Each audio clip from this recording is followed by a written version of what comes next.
Hey everybody, movie review next door here, and tonight, going to be talking about a film called Premonition. What is this film, you may ask? It is a 2004 J-horror, yes, Japanese horror film. This is the poster. 2004 J-horror film starring Hiroshi Mikami, Noriko Sakai, Maki Horikita, and Mayumi Ono. This is a film about a man who, while he's trying to send an email at a phone booth, his daughter gets killed in a car accident. And then you cut to 3 years later, and it's basically him and when that happened, he saw a newspaper clipping that said that his child was going to die around 8 p.m. So he's basically become obsessed with finding out, finding these newspapers that tell something that's going to happen in the future, and he basically has to find out if he can take the burden of that, or if he'll just end up wasting away. It's a pretty awesome subject matter. If this premise sounds familiar, there is an American film also titled Premonition, but it doesn't really have a tie-in. It's not a direct, it's not directly a remake. The 2007 film with Sandra Bullock, it is not related other than that initial plot synopsis. Give me a second to find the. There you go. This film, which I will get to reviewing maybe tomorrow, maybe the next day, I don't know. That's the next thing I want to review. But yeah, this film, directed by Norio Tsuruta, a Japanese director. He directed an episode of Masters of Horror called Dream Cruise. He directed Ring O. He directed POV, which looks kind of interesting. Maybe I'll look at that someday. But yeah, he's apparently a decently well-known director in Japan. This film was part of a series called it was like a J-horror direct-to-video thing, and it was inspired by, around that time, Ringu had come out a few years before that and started this whole craze of new supernatural horror with Japan. Then you got The Grudge, you got the Curse. I can't remember the other thing. It's like something The Grudge. But yeah, you got all of those. Dark Water, and yeah, this is one of those. I think this was a direct-to-video film, direct-to-DVD, whatever. But some posters say it had a TV release, so maybe it played on TV. It's not like there's anything in this that I don't think wouldn't have made TV in Japan back in 2004. But my overall thoughts on it, I liked it. I think it's decent. Gave it a 7 out of 10. This is a film, I do think that it squanders certain opportunities with the plot. There are certain things I'll have to get into spoilers with, and when I get to the spoilers, since I don't have my DVD, I couldn't find my DVD. I did buy the DVD it was like a Blockbuster DVD. This movie is really hard to find. I had to look it up on some random website because it's not on Lionsgate now or Lionsgate Stream anymore, whatever. So whenever I get to spoilers, I'll say it and I'll hold up my hand like this. Spoilers. But not yet. This film, I'll get to the cast first. Hiroshi Mikami as Hideki. He is the father of the child that gets killed in the car crash. And that happens in the first 5 minutes, so it's not a spoiler. He did a good job.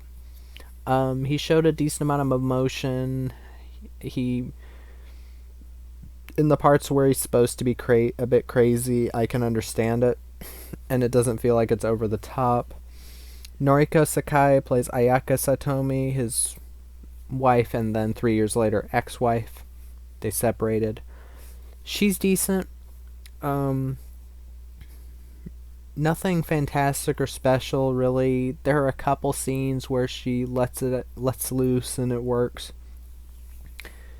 Maki Horikita is Sayuri Wakakubo.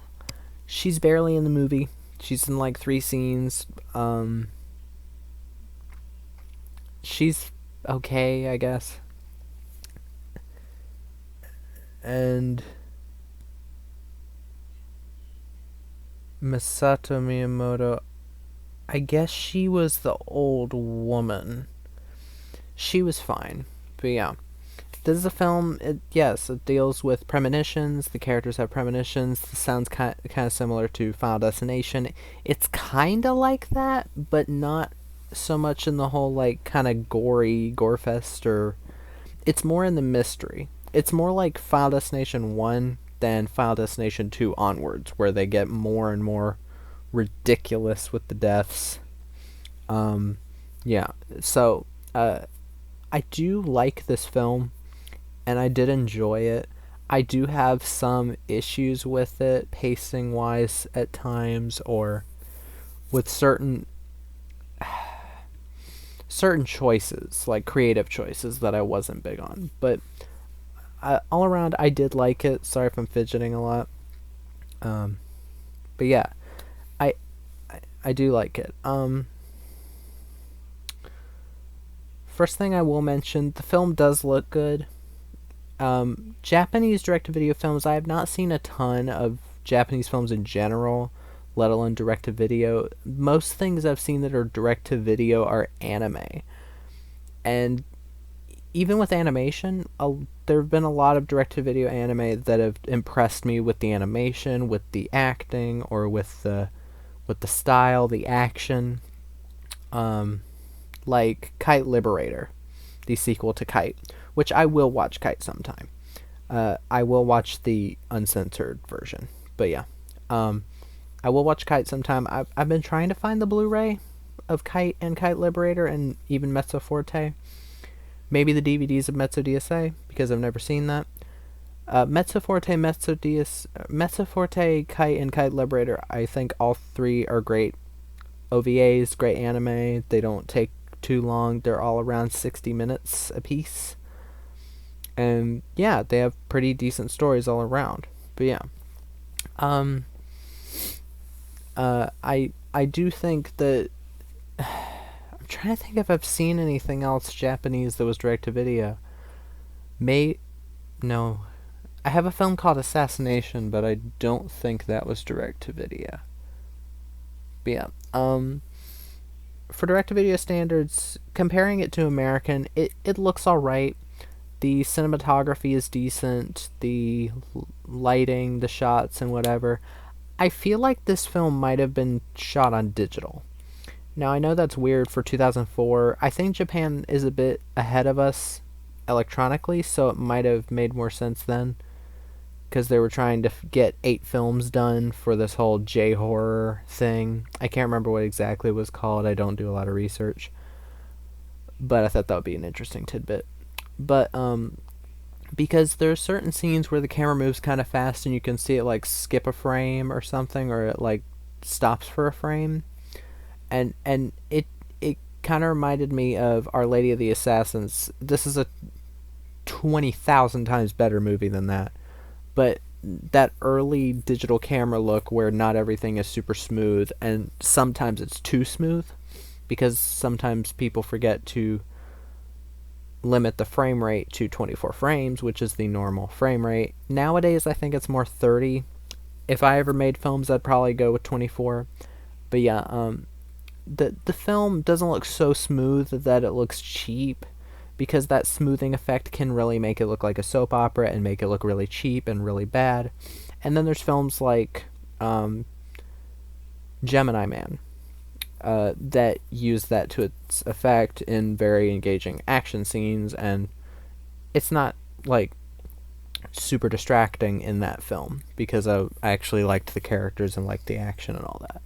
But yeah, this film, has a decent sense of dread, decent sense of atmosphere, very decent atmosphere. Like whenever the papers come around, there are a couple of what I guess are jump scares, but they're not so like loud that they really count. It's kind of hard to tell.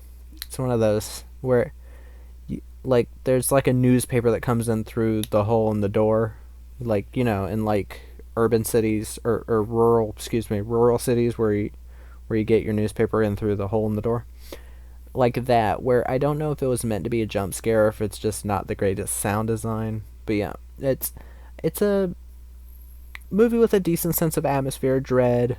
Um, when it gets to the scarier scenes, I do think they work. Now, I'm not a person that gets scared easily. I get more creeped out than scared. I don't like watching movies with a ton of jump scares. Not because I'm scared of them, but because I find them kind of annoying. Because most filmmakers don't use them right. A film like Hereditary, I'd say, did that way better. But this film mostly stays away from that whole thing with horror. There have been people online that have said this is horrible. People online that say this is fantastic. If there's going to be any Japanese films that get decent reviews, I'd say this one deserves it. Maybe I'll check out the other films of this whole series thing. There is one directed by frickin' Hideki. Oh God. Excuse me. Hideo Nakata, I think. Hideo Nakata directed Ringu. Ringu Dark Water, Ring 2, Ringu 2. Sadako. Oh God, Sadako looked really fucking bad. It looked really bad. That's the one from 2019. They keep making these frickin'. Okay, I think it's called Kaidan, the one that he did for the thing. But yeah, Chat Room's a film I'm gonna have to do a re-review on, because I really loved Chat Room. But yeah, let me get to the pros and cons. I just don't have much to say about this, and after the pros and cons, I'll get into the spoilers, and explain some issues I might have with the film. Pros: the acting, for the most part, from Hiroshi Mikami and Noriko Sakai, keeps up the tension. They work in it. The score from Kenji Kawai. Kenji Kawai's a journeyman guy, a journeyman composer. He's worked on the Ip Man films, Dark Water, Ringu, Ghost in the Shell 2, Pat Labor, Ringu 2, the Death Note, one of the Death Note movies in Japan. He's a very like. Oh yeah, he worked on Devilman, The Birth, the like OVA. Oh shit. And Chat Room. I remember Chat Room having a decent score. But yeah, he's a very talented composer. This film, he doesn't overdo it. There are times where the film gets really tense, and I liked the use of no score during certain scenes, because I think too much of the score would have made it seem a bit like goofy and would have come off the wrong way. But yeah, great job with that. The film looks decent. The pace for the most part is decent. There are certain moments where I think they hold shots for a bit too long. So I would say like maybe cut certain shots a bit earlier. But yeah, the cons, again, cut certain shots earlier. I wish they did more with Sayori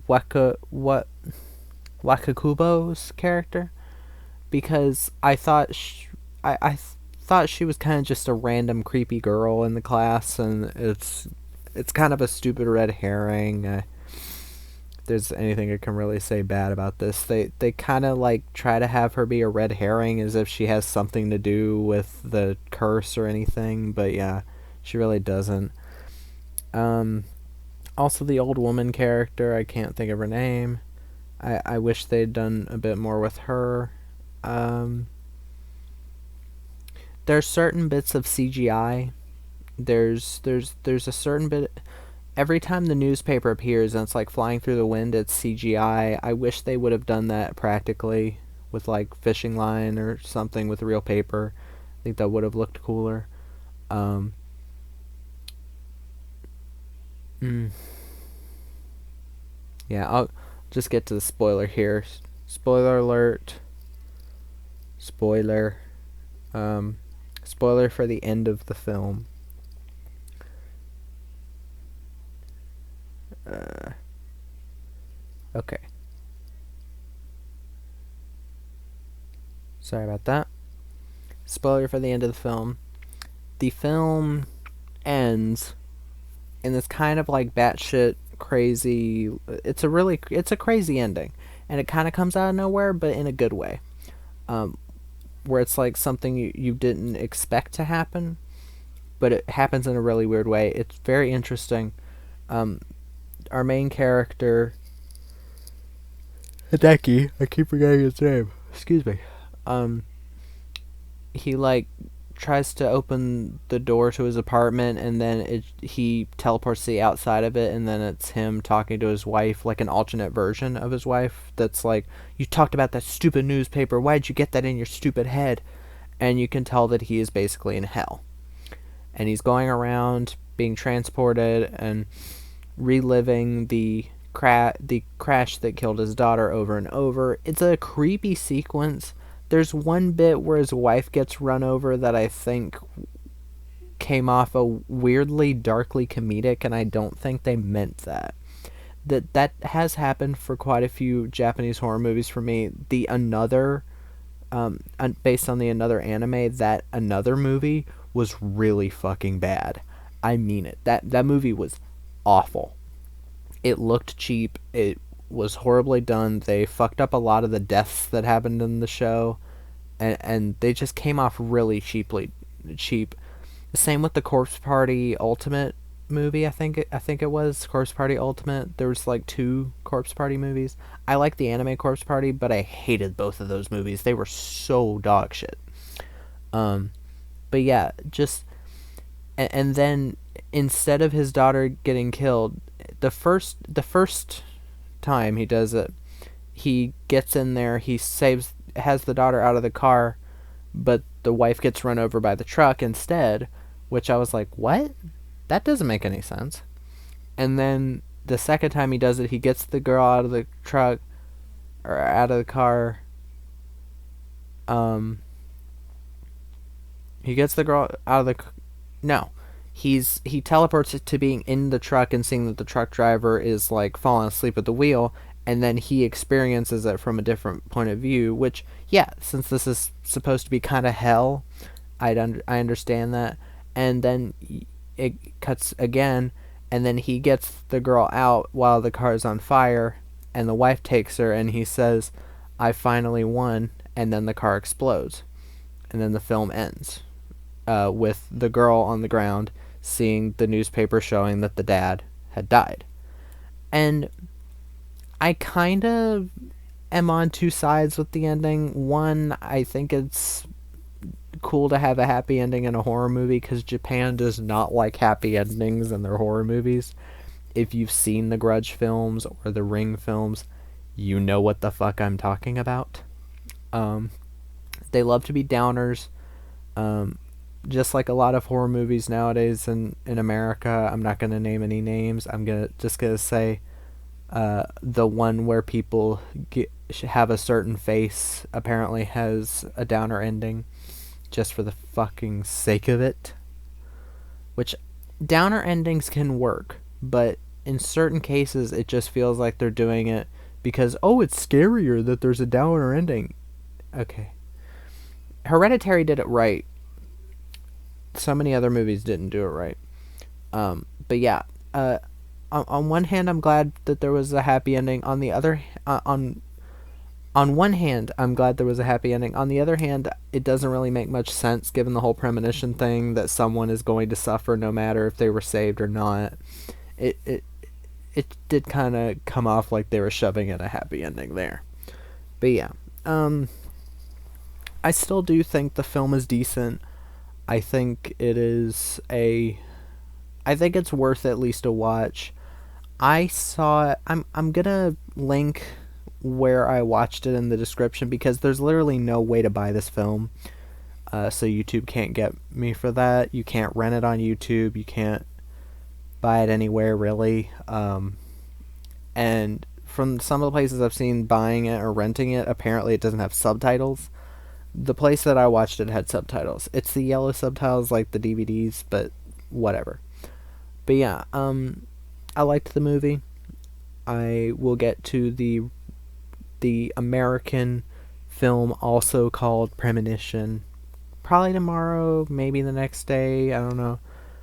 I know I have work on Monday, so yeah. Hope everybody enjoyed the review. Comment down below, like the video, subscribe, hit the notification bell, and movie review next door. Out.